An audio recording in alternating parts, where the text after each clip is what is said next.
Finding new winning e-commerce products is hard. And here, I'm not just talking about drop shipping. I'm actually talking about real legit e-commerce brands that are trying to grow a sustainable business. It's honestly very hard to find new products. After working with over 35 7- and 8-figure e-commerce brands, I've compiled what I think are the best 4 tips in order to find new winning e-commerce products.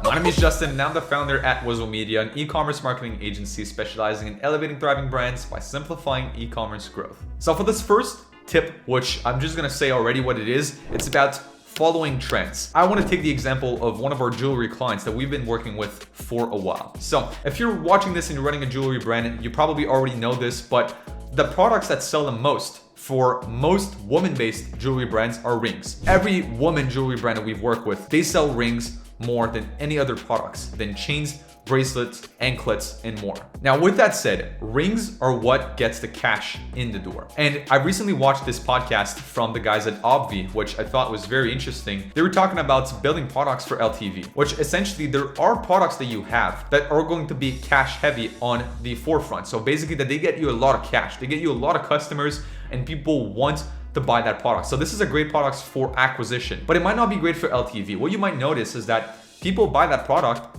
but then they don't really come back after. They don't really come back after to buy more of your products. So the truth is that product is good to get you somebody through the door, but afterwards that person is kind of useless for your brand, if you might. There are other products where you might not sell as much on the forefront. You might not even be profitable on the acquisition side with that product. But if you look at LTV, your LTV might be 3, 4, 5, 10 times higher with these products. So the first thing I'm gonna say is before you continue anything, make sure that you know what is your LTV per product in your store. Now, going back on that is you wanna follow trends. And following trends is good for one of the 2 products that I just talked about. It's good for acquisition-based products and not usually for LTV products. Before I get into anything else, I do want to make another example just to make sure that we solidify this first tip and points. From an agency standpoint, I've got 2 ways to grow our agency. Way 1 is for me to pick trends and play on these trends with my content, offers, and marketing. Way 2 is for me to build strong fundamentals on the back end that will make so that our clients provide referrals, or that they at least our retention increases and that they stay for longer, and that's eventually we are able to transition into more of a growth partner role with each of these long-standing businesses. Now, which one do you think is better for LTV?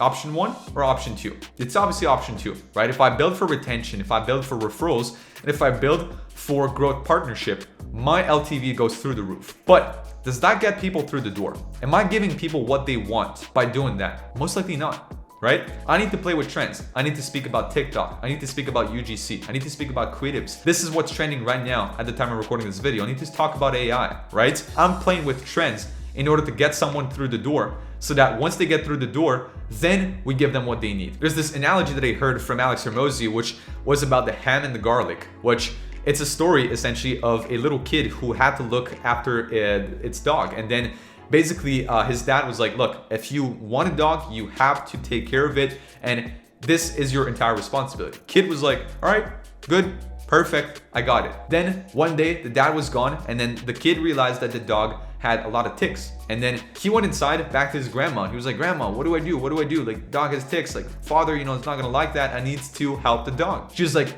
oh, give it some garlic and he'll feel better. Like, the ticks will go away. Kid takes some garlic, goes back to the dog, and then tries to give it garlic. Obviously, garlic smells pretty bad. So then the dog just is starting to juke around and doesn't want to eat the garlic. So the kid goes back inside. It's like, grandma, the dog doesn't want any of that garlic. She's like, you silly, did you just try and give the garlic like that? And then basically the kid's like, yeah, that's what you told me. She's like, no, you have to wrap it with some ham. And then so the kid takes some ham, wrap it, give it to the dog. Dog takes the whole thing, ticks go away, everybody's happy. So where I'm going with this analogy is whatever business that you run, this applies to. This is true for an agency, but this is equally true for an e-commerce brand. To acquire people, you need to give them the ham. You can't give them garlic, even though you know they need garlic. You cannot give them that. You have to give them the ham. So to give them the ham, usually this becomes down to trend. It's using something trendy, a trendy angle, creating a product that would be currently trendy. So Going back to my clients that is selling jewelry, some product that they did last year that worked great, there's actually two.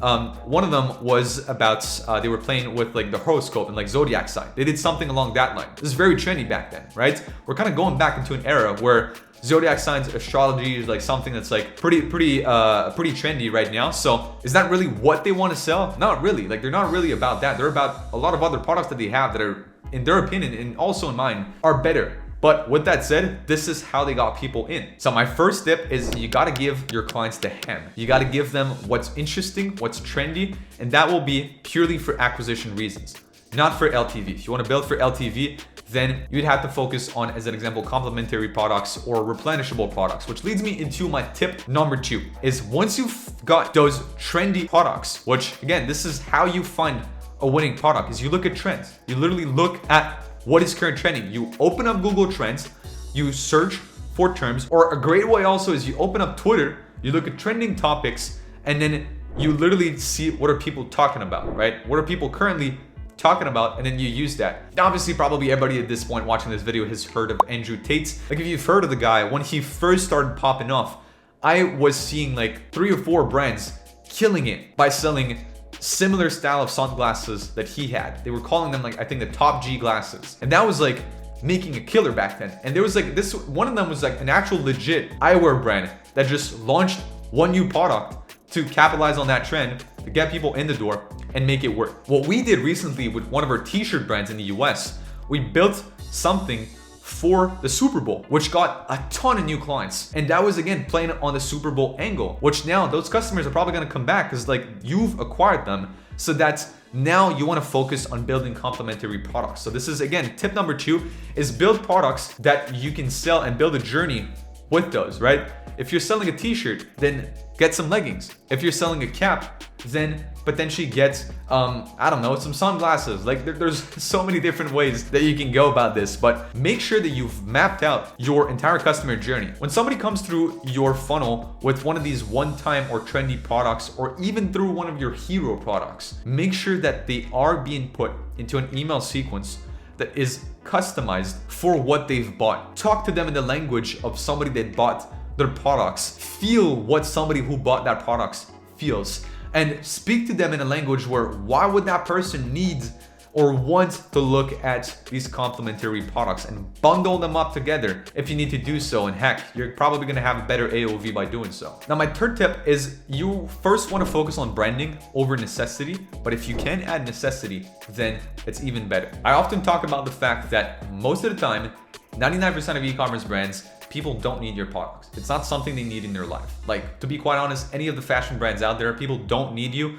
They can just head over to Walmart, Target, whatever, and buy some clothes over there. If people really needed clothes, right? If you're selling food online and people can go to the grocery store and get food, like people don't need your stuff. They want your stuff. And you have to play a balance between need and branding. So focus on targeting your products to a core market. A lot of the time what I see is people, again, this applies for both dropshipping, but also for regular e-commerce brands. And I'm talking more to regular e-commerce brands, but any dropshippers that might be watching this video, apply that. Like any sustainable brand tips are usually what's gonna help your dropshipping store grow. So with that aside, if you look into an actual product, a product that is advertised for the general public or that is advertised for a target audience, the product for the target audience is usually gonna work much better. If I start selling blue light glasses and I just sell blue light glasses, the product in itself is kind of weak. If I build blue light glasses for gamers, then it's obviously much stronger. If I sell a plant watering system, it's all right, it's a cool product. If I sell a plant watering system for people who work at home and don't have time to water their plants, that's a much stronger offering. So this is what I mean by branding kind of over necessities. Most of the time people don't need your products.